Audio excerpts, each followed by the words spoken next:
The mist clung to the temple eaves like damp silk, blurring the edges of the world. But Kyo's eyes, dark and remarkably clear for her 16 years, saw the worn patches on the wooden steps, the fraying edge of the old monk's robe, the way the offering box remained stubbornly light.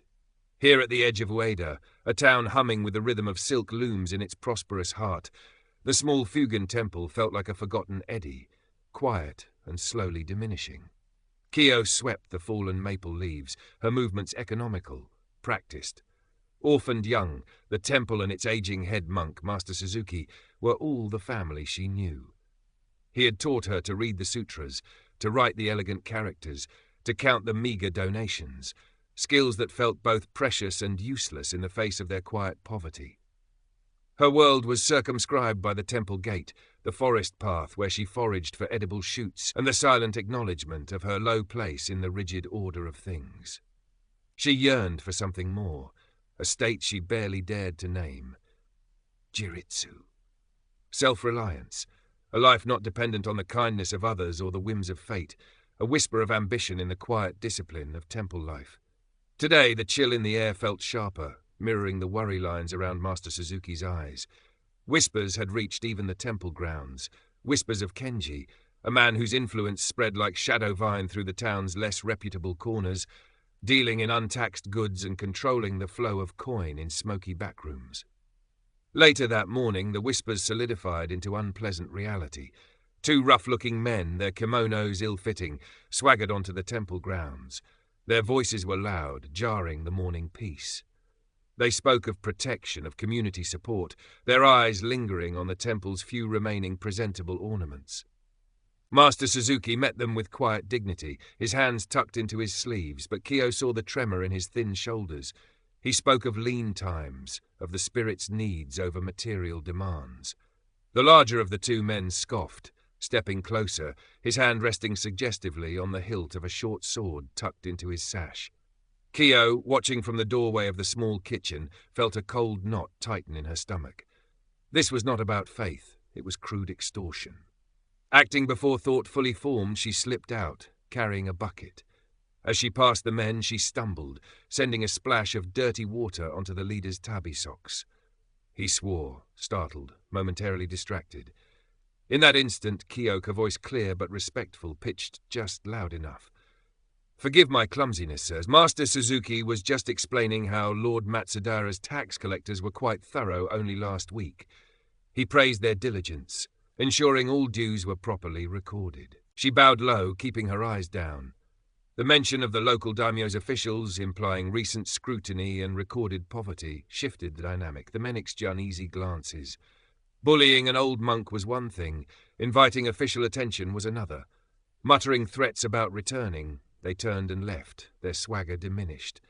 Kyo let out a breath she hadn't realized she was holding. Master Suzuki looked at her, a complex mix of gratitude and concern in his gaze.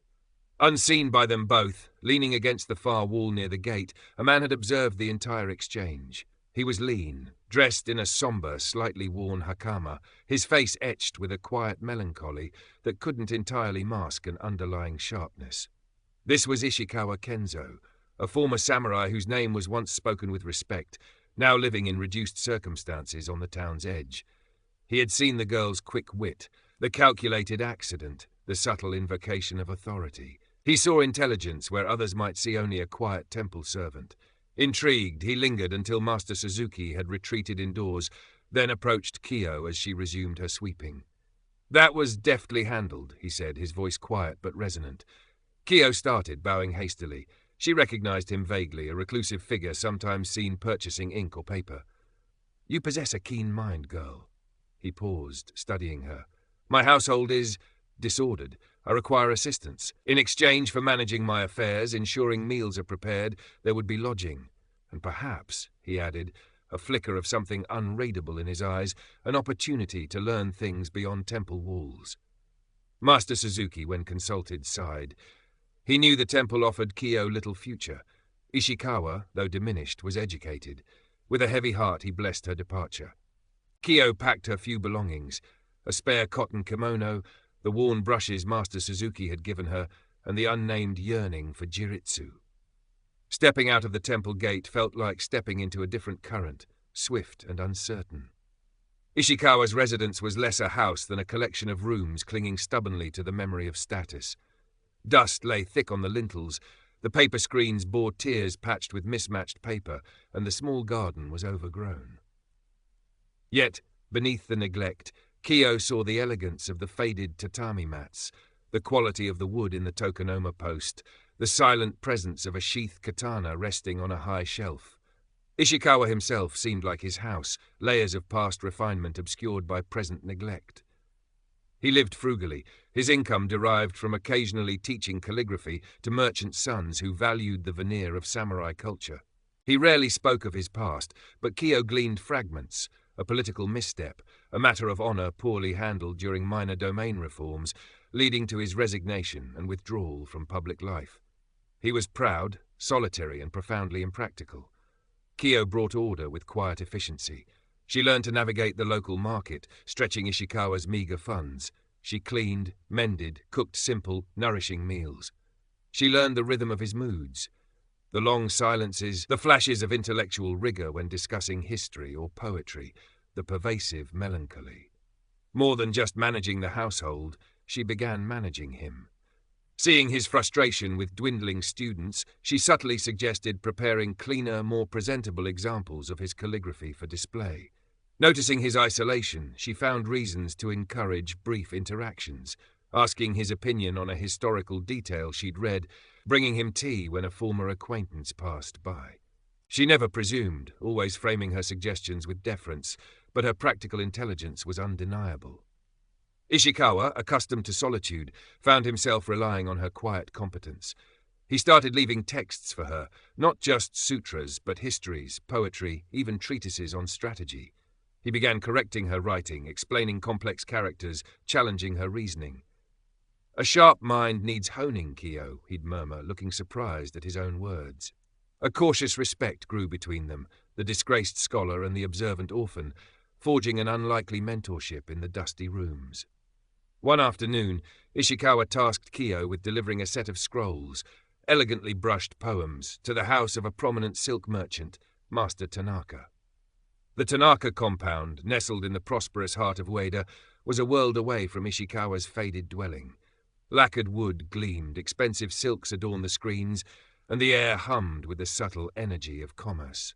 While waiting in an anteroom, Kiyo saw a young woman glide into the adjacent garden. This was Lady Ayame, the merchant's daughter. She moved with the refined grace expected of her station, her kimono a cascade of soft colors, her hair intricately pinned. But as she paused to admire a perfectly arranged spray of iris, Kiyo saw a fleeting shadow in her eyes, a hint of the same confinement Kiyo felt, albeit gilded. Ayame noticed Kiyo observing her and offered a polite, curious smile. When Kiyo presented the scrolls, Ayame's eyes lit up with genuine appreciation for Ishikawa's artistry. "Master Ishikawa's brushwork is truly exquisite," she murmured. Perhaps sensing something unusual in the quiet intensity of the delivery girl, Ayame engaged Kiyo in brief conversation. She spoke of the patterns in silk, the way colors evoked seasons. Kiyo, emboldened by the shared appreciation for beauty, hesitantly mentioned how the swirling patterns on a nearby screen reminded her of eddies in the Chikuma River. Ayame looked at her sharply, surprised by the poetic observation. "You have an artist's eye," she said softly. Over subsequent deliveries, a fragile connection formed. Ayame, starved for conversation beyond household matters and marriage negotiations, found Kiyo an intelligent, if reserved, listener. Kiyo, in turn, caught glimpses of a life of cultivated beauty, but also the heavy weight of expectation. Ayame confided her quiet dread of an arranged marriage to the son of a wealthy Edo wholesaler, a man she had never met, rumored to be coarse and interested only in her dowry. "We are both bound, Kiyo-san," Ayame whispered once, gesturing around her opulent room, "just by different threads." Ayame began lending Kiyo books from her father's collection and showing her intricate textile designs, unknowingly nurturing the quiet girl's nascent talents and providing her with invaluable insights into the merchant world, its roots, its rivalries, its hidden currents. The shadows in Ueda had a name, Kenji. His influence was less overt command, more a pervasive network woven through gambling dens, psych houses, and the less scrupulous elements of the merchant class. He dealt in goods that avoided the shogunate's watchful eyes and hefty taxes, fine silks diverted from official routes, forbidden Western texts, spices from the distant south. He was charismatic, his smile quick, but his eyes held a chillingly pragmatic assessment of everyone he met. He learned about Ishikawa's new helper. His men remembered the girl at the temple, the one who had cleverly deflected them. He heard she was now managing the household of the reclusive former samurai, and even occasionally visited the Tanaka compound. Intelligence, proximity to a faded scholar, and a connection, however tenuous, to the wealthy silk merchant's daughter, these were potentially useful assets. Kenji began his approach subtly. An old, forgotten gambling debt of Ishikawa's suddenly surfaced, presented by one of Kenji's collectors with polite insistence. Ishikawa, flustered and lacking funds, grew agitated. Kyo saw his distress deepen, the melancholy threatening to engulf him again. Then Kenji made his presence known more directly.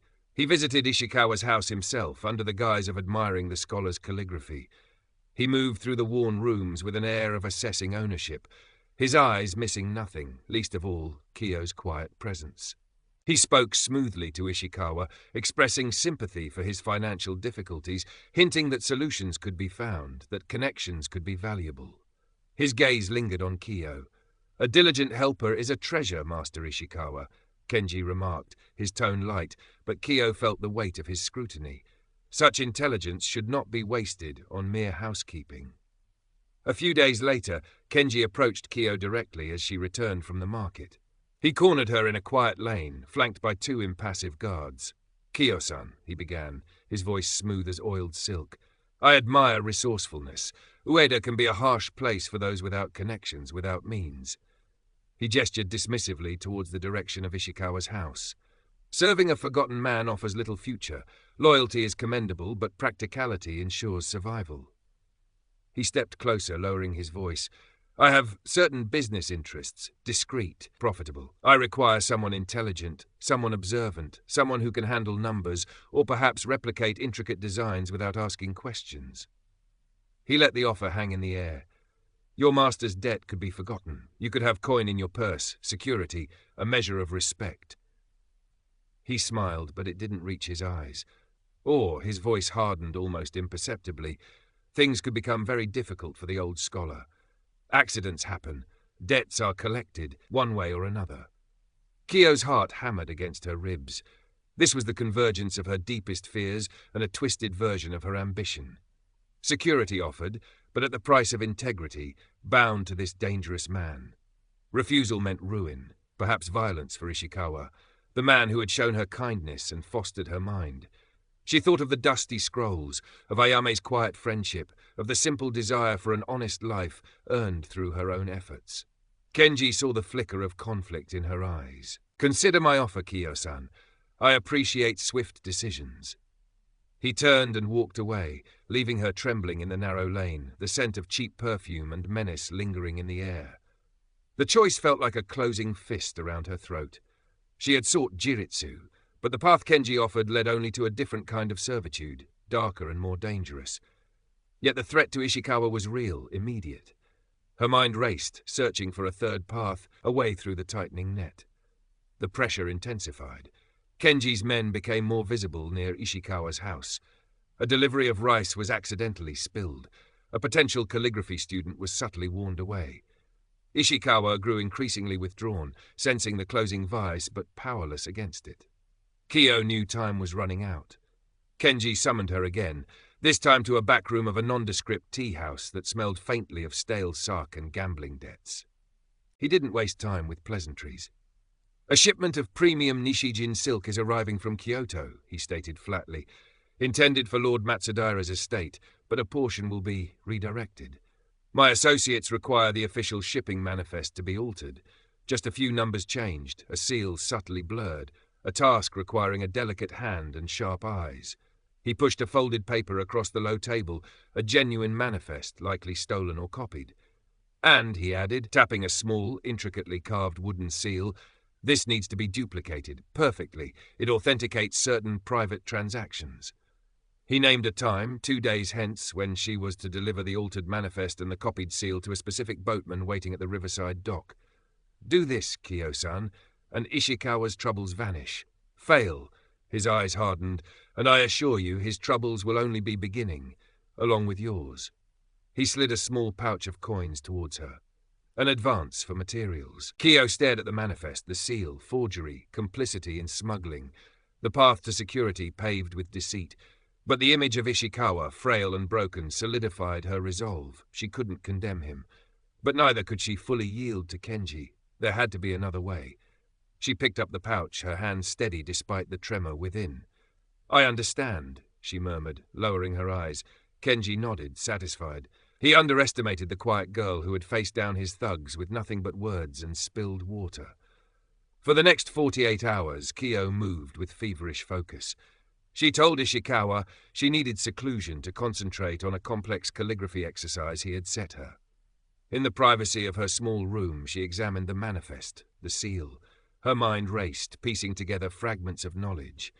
Ishikawa's lessons on bureaucracy, the way official documents flowed, the importance of seals. Ayame's descriptions of merchant routes, the timing of shipments, the intense rivalry between certain trading houses, and gossip about which officials were susceptible to bribes or easily flustered. Kenji wanted precision. Kiyo would give him precision, but with a hidden flaw. She practiced replicating the seal on scraps of wood, using tools borrowed from Ishikawa's neglected carving set. She studied the manifest's characters, the ink, the paper. Her plan formed, risky and intricate. She wouldn't just alter the numbers Kenji specified. She would add another, almost undetectable change.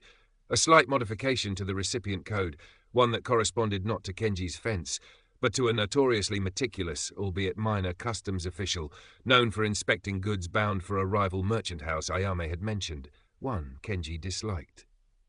It was a gamble that this official, upon seeing the discrepancy, would delay the shipment or trigger a more thorough inspection, disrupting Kenji's timeline and potentially exposing the redirected portion.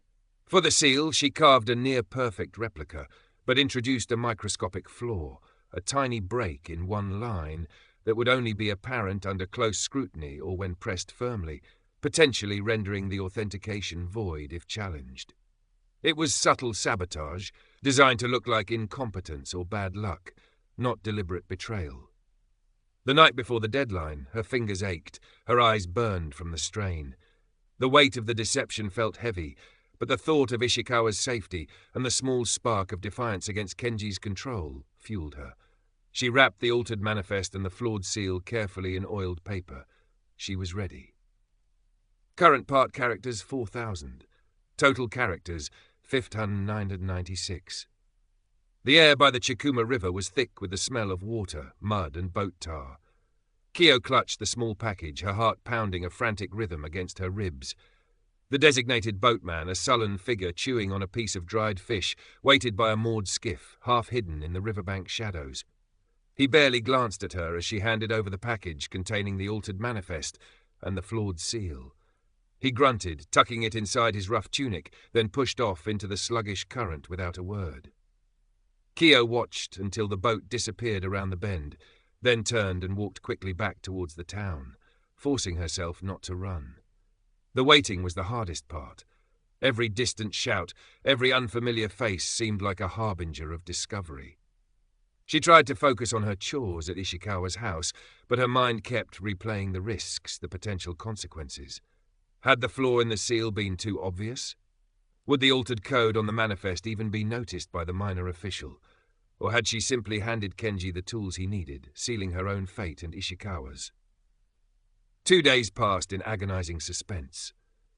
Then, whispers began to filter through Ueda, a valuable silk shipment delayed at the checkpoint downriver, rumors of irregularities, unexpected inspections, talk of Lord Matsudara's officials being unusually thorough, spurred by a complaint from the Tanaka merchant house about competitors flaunting regulations. Kiyo heard snippets at the market, saw the worried frowns on faces connected to the town's shadier dealings. Ishikawa, unaware of her gamble, noted the tense atmosphere. The currents of power shift quickly in Ueda. he observed idly, grinding ink. Fortunes change like the river's course. Kyo merely nodded, polishing a wooden bowl, her knuckles white. Then came the news she'd both hoped for and dreaded. Kenji's operation had been disrupted. The redirected silk hadn't reached its intended buyer. There were losses, complications, unwanted attention from higher authorities, alerted by the meticulous minor official who, seeking favour, had reported the manifest discrepancy directly to Lord Matsudaira's chief steward. Kenji was furious, his network thrown into temporary disarray. He suspected betrayal, but Kyo's subtle sabotage left no clear trail back to her. The flawed seal might be discovered eventually. The manifest error attributed to a careless clerk in Kyoto or the boatman himself. Kyo had created just enough chaos and misdirection. That evening, one of Kenji's men appeared at Ishikawa's gate. Not with threats, but with a curt message. Master Ishikawa's debt was considered settled, his patronage no longer required. Kenji was cutting his losses, consolidating, dealing with the immediate fallout. The pressure on Ishikawa lifted as suddenly as it had descended. He looked bewildered, attributing it to some unknown shift in Kenji's fortunes. Kyo felt a dizzying wave of relief wash over her, so potent it almost buckled her knees. She had walked through the fire and emerged, singed but whole. She had used her mind, her courage, the fragments of knowledge gleaned from her unlikely mentors, and she had deflected the threat without compromising her integrity. The gamble had paid off. But she knew Kenji wouldn't forget. Ueda might be safe for now, but the shadow remained. She had won this battle, but the need for true jiritsu, for a life built on a foundation she controlled, felt more urgent than ever. The immediate danger had passed, but Ueda felt altered. The air of cautious relief in Ishikawa's home was fragile. Kyo knew staying might invite future trouble should Kenji ever uncover the truth of her sabotage. Ishikawa, too, seemed to sense a turning point. The ordeal had shaken him from his torpor, reminding him of the precariousness of his existence and perhaps the potential he saw in his young protector. "Kyo," he said one evening, looking at her with unusual directness, "Ueda is confining for a mind like yours." He didn't pry into the specifics of Kenji's sudden withdrawal, but understanding flickered in his eyes. Perhaps it is time for a different path. Opportunity arrived unexpectedly, facilitated by Lady Ayame. The disruption Kyo had caused had, coincidentally, ensnared Ayame's unwanted suitor's family business, delaying the marriage negotiations indefinitely. Hearing whispers of Ishikawa's suddenly resolved troubles and sensing Kyo's unspoken anxieties during a brief visit, Ayame acted with quiet decisiveness. Through her father's network, she learned of an artisan workshop in the larger town of Matsumoto, nestled in the heart of Shinano province, renowned for its lacquerware and intricate woodworking. The master artisan, known for his meticulous standards, sought an apprentice, someone diligent, literate, and with a keen eye for detail. Ayame penned a letter of recommendation, praising Kyo's character, her quick learning, and mentioning, with Ishikawa's permission, her tutelage under the former scholar. She also pressed a small, heavy purse into Kyo's hand. "For the journey, Kyo-san," she insisted gently. "Consider it an investment in beauty, yet to be created." Leaving Ishikawa was difficult. In their shared solitude, they had forged a bond of mutual respect. He gave her his best calligraphy brushes and a copy of the Tao Te Ching. "Remember balance, Kyo," he advised, his voice gruff with emotion, "and trust your clarity." He planned to remain in Ueda, perhaps focusing more seriously on teaching, finding a quiet purpose in the town that had both broken and sheltered him. Kyo bowed low, promising to write. The journey to Matsumoto was Kyo's first real venture into the wider world. The mountains of Shinano rose around her, majestic and indifferent. Matsumoto felt vast compared to Ueda, bustling with trade and travellers. The artisan workshop, run by Master Tanaka, no relation to the Ueda merchant, was small but highly respected. Master Tanaka was stern, exacting, his hands stained with lacquer, his eyes sharp. He tested Kyo rigorously, assessing her brushwork, her patience in sanding wood smooth as silk, her ability to follow complex instructions. Kyo poured all her focus, discipline, and innate meticulousness into the tasks. Her literacy was a clear advantage, allowing her to understand written designs and orders. Her quiet diligence and quick learning impressed the demanding master. She was accepted. Years passed, marked by the changing seasons and the steady rhythm of the workshop. Kiyo thrived. The intricate work suited her precise nature. She learned the secrets of lacquer, the art of inlay, the balance of form and function. Her designs, initially simple, began incorporating the subtle observations of nature and the appreciation for pattern honed during her time with Ayame and Ishikawa. She saved her meager earnings carefully, living simply. She achieved jiritsu. It wasn't wealth or status in the conventional sense, but it was independence earned through her own skill and effort. She was no longer Kiyo the temple orphan, or Kiyo the helper, but Kiyo the artisan, respected for her craft. Letters occasionally arrived from Ueda. Ishikawa wrote of his small but dedicated group of students, finding a quiet contentment. Ayame wrote of navigating her family's expectations, her marriage eventually arranged with a local scholar she found tolerable, her appreciation for art remaining her private solace. They maintained their connection across the miles and the social divides, threads woven into the fabric of Kiyo's new life. The shadow of Kenji faded, becoming a distant memory, a reminder of the dangerous shortcuts she had wisely refused. She sometimes saw his type in Matsumoto, men grasping for power in the city's underbelly, but she navigated around them, secure in the knowledge that her path, though harder, was her own. Standing by her workbench, smoothing a final layer of lacquer onto an intricate box, Kiyo felt a quiet sense of accomplishment. The mist of uncertainty had lifted long ago, revealing a future built not by fate or fortune, but by her own clear eyes and steady hands. Life in Matsumoto settled into a fulfilling pattern for Kiyo. Master Tanaka, recognizing her exceptional talent and dedication, gradually entrusted her with more complex projects. Her skill in makie, the technique of sprinkling gold or silver powder onto wet lacquer, became particularly noted. Her designs, often inspired by the natural beauty of the Shinano Mountains or the subtle aesthetics she'd absorbed from Ishikawa's scrolls and Ayame's silks, possessed a unique blend of traditional form and quiet originality. She wasn't merely an apprentice anymore. She was becoming a valued artisan in her own right. Her independence was hard-won and carefully guarded. She lived in a small, clean room near the workshop, her possessions few but chosen with care: tools, books, a few treasured letters, a single beautiful kimono Ayame had sent as a gift years ago. She managed her finances meticulously, always setting aside a portion of her earnings, remembering the gnawing insecurity of her temple days.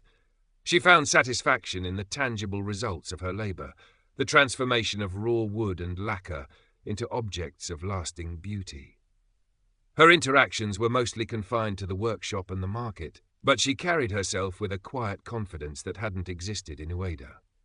She learned to navigate the town's social currents, observing the interplay of merchants, samurai officials, and fellow artisans, understanding the unspoken rules without needing direct instruction.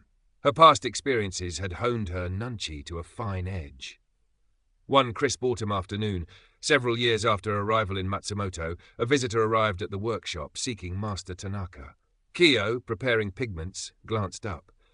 The man was well-dressed, his manner confident, but something in his sharp, assessing gaze sent a jolt of unease through her. He wasn't Kenji, but he possessed a similar air, someone accustomed to evaluating people and situations for potential advantage. He introduced himself as a merchant from Edo, seeking high-quality lacquerware for clients in the capital. As Master Tanaka displayed various pieces, the merchant's eyes kept drifting towards Kiyo's workbench, where a complex landscape scene was taking shape on a large writing box. An exceptional talent, the merchant remarked to Master Tanaka, gesturing towards Kiyo's work. Such detail, such life. Is this piece commissioned? Master Tanaka explained it was a piece Kiyo was creating for a regional exhibition. The merchant lingered, asking Kiyo questions about her technique, her training. His inquiries felt slightly too probing, his compliments slightly too effusive. Kiyo answered politely but concisely, keeping her gaze lowered, focusing on her work. She recognized the pattern, the assessment, the gauging of ambition or weakness. It reminded her too much of Kenji's approach. Later, Master Tanaka confirmed her unease. "Be wary of men like Master Kuroda, Kiyo," he advised gruffly. "He deals in more than lacquer. He seeks talent, yes, but he binds it with contracts that favor him heavily. Many skilled artisans find themselves indebted and controlled." It was a sobering reminder that threats didn't always come with overt menace. Sometimes they wore the guise of opportunity. Kyo felt a renewed appreciation for her simple, independent life.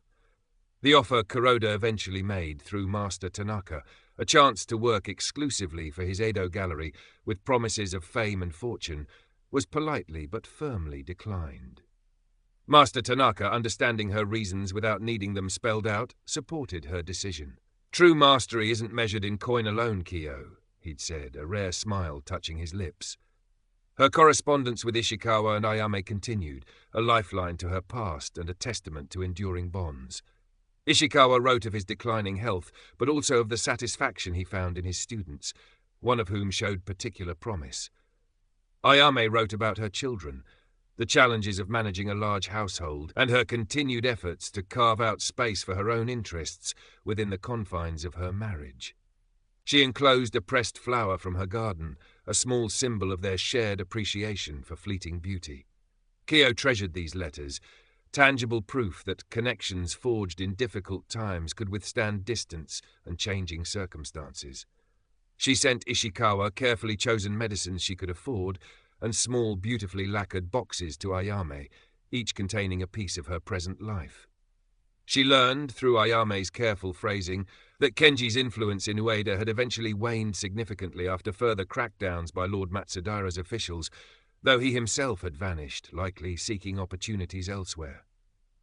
The news brought a quiet sense of closure. He was part of the past she had overcome, not a lingering threat. Her journey hadn't been easy. It required constant vigilance, hard work, and difficult choices. But looking back, Kyo saw not a series of lucky escapes, but a path forged by her own clarity of purpose, her willingness to learn, her courage to face down threats, and her ability to recognize and seize the right kind of opportunities, the ones that led towards genuine self-reliance, not gilded cages.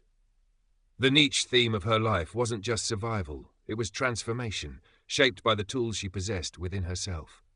One spring, a letter arrived bearing Ishikawa's familiar, elegant script, but the handwriting was shaky. He wrote of a persistent cough, of growing weakness. He didn't complain, instead filling the page with observations on the changing seasons and inquiries about Kyo's work. Reading between the lines, Kyo felt a pang of worry. He was alone, his health failing. After careful consideration, she asked Master Tanaka for a brief leave of absence. An old teacher requires assistance, she explained simply. Master Tanaka, knowing her loyalty and diligence, readily agreed. The journey back to Ueda felt strange. The town was familiar yet different, seen through the lens of her years away. Ishikawa's house seemed smaller, dustier than she remembered. She found him frail, confined mostly to his futon, but his mind remained sharp. His eyes lit up when he saw her. "Kyo," he breathed, a faint smile touching his lips. "You came." She stayed for 2 weeks, nursing him with quiet competence, managing the household as she had years ago, ensuring he had nourishing food and medicine.